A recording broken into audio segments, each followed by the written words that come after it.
প্রসাদ তৈরি করে করে সবাই একটু করে প্রসাদ আশীর্বাদ পাও, এই ব্যবস্থা করা হইতো। আর আজকে এতটুক দূরে এইভাবে যে প্রসাদটা আসবে সেটা আমাদেরই কল্পনার বাইরে। এমনিতে বড় লেখা টোর লেখা অনেক জায়গায় প্রোগ্রাম হয়েছে, এইরকম প্রসাদ নিয়ে কিন্তু যাওয়া হয়। এই জন্য আপনারা সেই কৃপা আশীর্বাদটা করার চেষ্টা করবেন। আর প্রভু রাধারানীর আবির্ভাবের নিমন্ত্রণ দিচ্ছে, এই জন্য চেষ্টা রাখবেন সেটাই করার জন্য। আর আমি কিছু আলোচনা রাখছিলাম গল্পের মাধ্যমে, এই গল্পগুলো আপনারা প্রত্যেক ক্লাসে স্মৃতিচারণ করার চেষ্টা করবেন। একটা ক্লাসে একটা স্মৃতিচারণ করবেন, এই তত্ত্বগুলো বেরিয়ে আসে। তত্ত্ব কি বেরিয়ে আসে? যে ভগবান জানি আমরা, কৃষ্ণ জানি, কিন্তু কৃষ্ণের সাথে সম্পর্ক কিভাবে স্থাপন করবো কেউ জানি না। আজকে এই যে কাহিনীটা যদি এখানে মধ্যে আরেকটু করুণ স্বরে বলা হইতো, তাইলে এখানের মধ্যে কারো চোখের জল ধরে রাখতে পারতো না। আর যদি আরেকটু আমি বঙ্গিটা পাল্টাইয়া যদি আরেকটু ভাবে বলতাম, কিন্তু আমরা তো এই সম্পর্ক মধ্যে ঢুকি না। কিন্তু এরকম আরো অনেক আলোচনা আছে, পাঠক আছেন, একবারে খান্নাইয়া চালে, ঠিক আছে? আমরা কিন্তু এগুলোর মধ্যে ঢুকি না, নাহলে এখনই এখানে খান্নাইতে পারবো, ঠিক আছে? কারণ করুণ সুরে এটা অসাধারণ। কারণ যে তার মস্তক বাবাই মস্তক সেবন করছে কার জন্য? ভগবানের জন্য। এর চেয়ে বড় কর্ম আর কে করতে পারে? ভগবানের কাছে ভগবানের ভক্ত, ভগবান এগুলো জীবন মরণ নিয়ে সেটা হইলো খেলা মেলা, এত সহজ নয়। ভক্ত ভগবানের পরিচয় সম্পর্ক, ভগবানের ভক্ত, এই যে আমাদের গুরু পরম্পরার মাধ্যমে এইরকম ভাবে শিক্ষা আসতেছে। ভক্তি সিদ্ধান্ত সরস্বতী ঠাকুরের কাছে যখন প্রভুপাদ দীক্ষা নেওয়ার জন্য যান, এত সহজে দীক্ষাটা হয় না, 11 বছর ইয়ে করতে হয়েছিল, ঠিক আছে? এত সহজে দীক্ষা নেন নাই। আর ভক্তি সিদ্ধান্ত সরস্বতী ঠাকুর যার কাছ থেকে দীক্ষা নিয়েছিলেন, উনি আরো 12 বার গিয়েছিলেন, কিন্তু শুধু জাটা আর বাড়ি ছাড়া কিছু না। এইরকম উনি দীক্ষা নেওয়া যাইছো, হ্যাঁ বাম ধরছো, এইরকম তো ইয়া আসতো সবাই এরকম ইয়ে করে, ঠিক আছে? তুমি আসছো, আমি মহাপ্রভুর কাছে জিজ্ঞেস করে দেখি তোমাকে দীক্ষা দেওয়া যায় কিনা। আমি তোমার গুরু আর যোগ্য না, আমি গুরু হতে চাই না, তুমি চলে যাও। এরকম কত 12 বার। আর আমরা তো এই সম্পর্কে জানি না দেখি, আর আমরা অনেকটা ডিঙ্গানির চেষ্টা করি।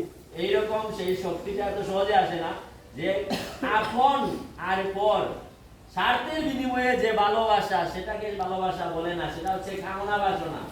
ভগবানের প্রীতি, বিষ্ণু প্রীতি বিধানের জন্য যে ভালোবাসা, সেটা হচ্ছে যথাযথ, সেটা কখনো এই আলাদা করা যায় না। জলের মতো, জলকে যতই সেট মারেন না কেন আবার সে জমতে যাবে, ঠিক আছে?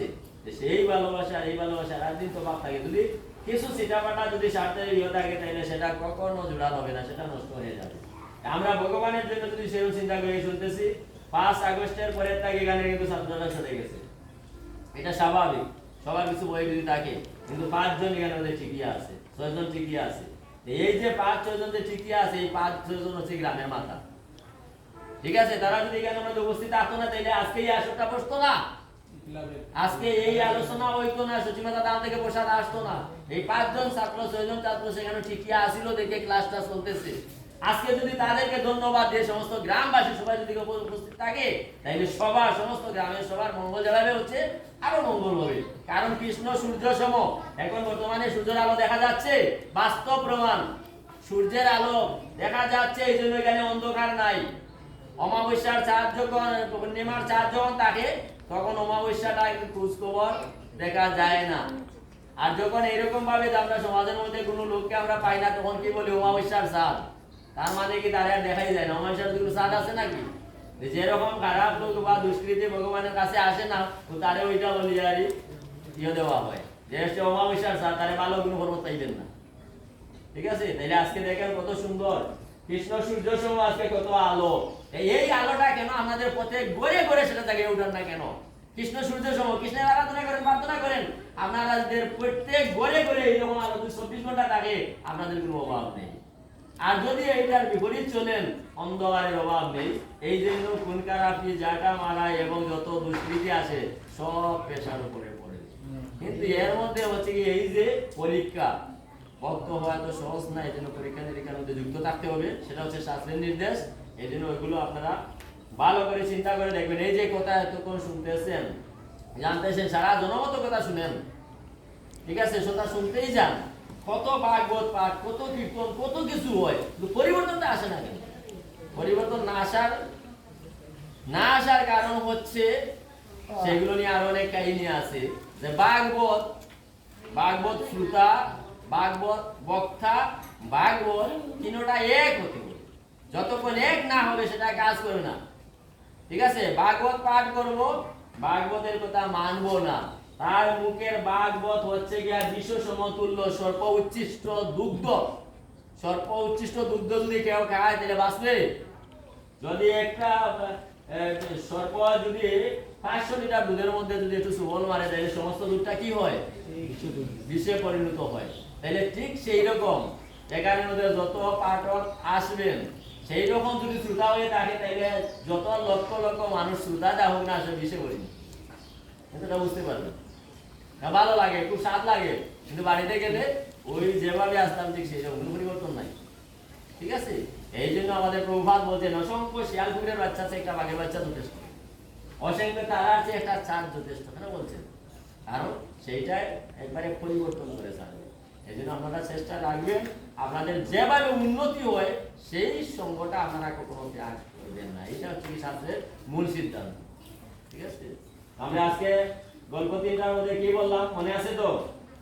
ভগবানকে প্রমাণ পাওয়ার জন্য, এটা অনেকে শুনছে না, মাঝে মাঝে যখন স্মৃতিচারণ করবাই এই শ্লোকগুলো ইয়েগুলো গল্পগুলো তখন দেখবাই নিজেরাও আনন্দ পাইবা এবং আরেকজনকে বলার সাহস পাইবা, নিজের একটা তৃপ্তিতা আছে, নাইলে নিজেরা বলে দেবে যে আজকে যদি আম গাছের মধ্যে যদি বড় একটা মিষ্টি কুমড়া হইতো তাহলে কি হইতো? হ্যাঁ, একজন মানুষের মাথায় পড়লে মাথা ফেটে যাইতো, মারা যাইতো। এই জন্য এই আম তুলানে যাইতো না। কেন? মিষ্টি কুমড়া হচ্ছে কি আম গাছের মতো শিরোম উপরে উঁচার মতো। এই কারণে ভগবানের বুদ্ধিটা ঠিক আছে, কারণ কুমড়া গাছ নদীর মধ্যে থাকলেও সেটা নিকটে থাকে। এই জন্য যত মোটা মিষ্টি কুমড়া থাকুক না কেন এটা ভাড়া যায়, এটা কেন মাথা যত সহজে পড়ে না। কিন্তু আমটা যে কোনো সময় যে কোনো মাথা পড়ে। তাইলে ভগবানের বুদ্ধি ঠিক আছে, আমাদের বুদ্ধি গন্ডগোল আছে। এটা প্রমাণ হয়েছে তো, এই প্রমাণটাকে সবসময় ধরে রাখবো। আর দ্বিতীয় গল্পটা হচ্ছে কি কাহিনী, এগুলো হচ্ছে সব ভাগবতে আছে, বিভিন্ন পুরাণে আছে। আমরা যা বলতেছি আমাদের এগুলো কোনো বানানো কোনো কথা নেই।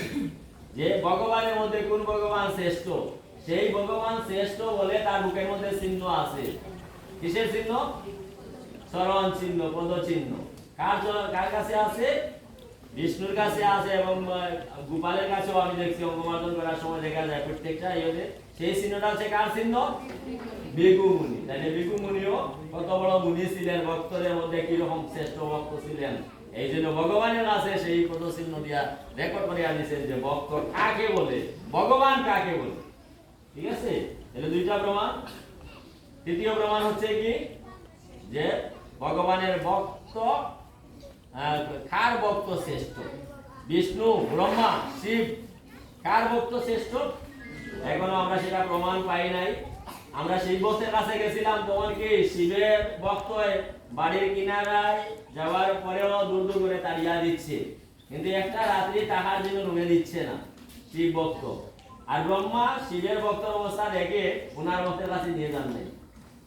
ঠিক আছে, আর যখন বিষ্ণুর কাছে যাওয়া হয়েছে, বিষ্ণু ভক্তের কাছে, তখন সে কি করছে? সে ওনাদেরকে যত্ন করে বসাইয়ে তারপরে ভিক্ষায় গেছে, চেষ্টা চালাইছে। ভিক্ষা করে কোনো কিছু যখন না পাইছে তখন কি সিদ্ধান্ত নিছে? এক ছেলে আসিল আর এক বাবা আসিল, কি বলছে? বাবা আমি চুরিতে যাচ্ছি। বাবা এগুলো ঠিক না, উচিত না, আমরা সাধু মানুষ। বাবা যদি বৈষ্ণব যদি গড়ের তাকে কালীমুখে যায় তাইলে আমাদের প্রাণ রাখার কোনো মূল্য নাই। আর এটা চুরি টাকা, এটা তো পাপ করব, এটা তো অপরাধ নাই, চুরিটা অপরাধ নাই, এটাই লোকে পাপ করব। এই পাপ করব বললে এটার মাপ আছে, সমস্যা নাই, এটা ব্যবস্থা করে নেব।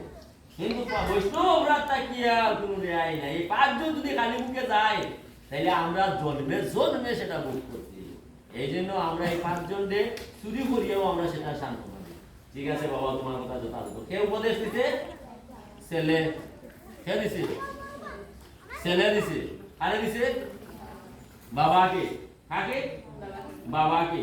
বাবাকে দিছে, তাইলে ছেলেও কি বুদ্ধিমান। ছেলে যখন বাবাকে উপদেশ দিছে, সেই কাহিনীটা তোমরা সবাই শুনছো। ঠিক আছে, মাতাজিরা বগুড়াও আছে, আপনারা সবাই শুনছেন। এই জন্য সেটা করিয়ে আমি একদিকে যাচ্ছি না, আমরা এখন টাইম অনেক ওভার হয়ে যাচ্ছে। তো তারপরে আমি কোথায় ছিলাম? সেই চুরি করার পরে যখন রান্না বাড়া করে সবাই যখন স্নান করাতে গেছে, তখন সেই লাশটা যখন এই ব্রাহ্মণের শরীরে যখন লাগছে তখন দেখছে যে লাশটা হচ্ছে গিয়ারি তার ছেলে, কিন্তু বিষ্ণু জানে না, আর কেউ জানে না। তখন বিষ্ণু বলল যে এই লাশটা কার? প্রভু আমি জানি না, এটা আমি জানি না, মানে সেই কারণে জিনিসটা ভাবতেছে, পরে ইও দিচ্ছে না, স্বীকার করছে না, এটা আমি জানি না প্রভু, আমি বলতে পারবো না। ও জানো না, ওই পেইনের মধ্যে একটা মাথা আছে, ওখানে নিয়ে আসো। কে বলতেছে? বিষ্ণু ওই মাথাটা নিয়ে আসে। এখন তো বুঝতে পারছে এটা সাধারণ ছিল না, দৌড় দিচ্ছে, মাথাটা নিয়ে আসতে আনার পরে এই মাথা আর এইটা ঠিক আছে না, এখন বিষ্ণুর সাথে সাথে জয়েন করে এখন বলে ঠিক আছে, চিনতে পারছো? হ্যাঁ ঠিক আছে, সাথে সাথে না ব্রাহ্মণদের 5 জনকে তো চিনতে পারে না, ওনারা 14 বসে আসছেন। যখন জয়েন্ট বলে যখন মন্ত্রের মাধ্যমে আবার জীবিত করে দিচ্ছেন, এখন কাহিনীটা বলো চাই। তখন বললো প্রভু আমরা কি বলবো, আমরা এরকম পরিস্থিতির মধ্যে ছিলাম, শেষ পর্যন্ত আমার বাবাকে বলছি আপনি এটা বলছিলেন নিয়ে আমার মাথা দুখণ্ড করে নিবেন, তোমার কেউ চিনতে পারবে না, জানতে পারবে না, আর আপনি বৈষ্ণব সেবা দিবেন, সাধু সেবা দিবেন, এর চেয়ে বড় সেবা পৃথিবীতে আর কিছু নাই। এই জন্য আমি প্রাণ ত্যাগ করব, কিন্তু সেবাটা বন্ধ করতে পারবো, এই জন্য আমরা এই কর্মটা করছি। ঠিক আছে, আপনারা সবাই যথাযথ মার্গে আছেন তো? সবাইকে যেমন বলতে হবে প্রভু আপনার ভক্তের এই কথাটা আমরা শুনতে পারলাম, আপনার ভক্ত যে শ্রেষ্ঠ আজকে, হ্যাঁ আজকে যে আপনার ভক্ত যে শ্রেষ্ঠ সরাসরি ভাবে আমরা জানতে পারলাম, এই জন্য আপনার জয় জয়কার চিরকাল থাকবে, কারণ এইরকম ভক্ত পাওয়া খুবই দুর্লভ। এই জন্য বিষ্ণুকে সেই কথা যখন বলছে, সাথে সাথে তারা রূপ দর্শন করিয়া তাদেরকে বলছে তোমাদের আর সময় শেষ, তুমি তাই না নাম চলে না। হরে কৃষ্ণ, জয় শ্রীকৃষ্ণ চৈতন্য।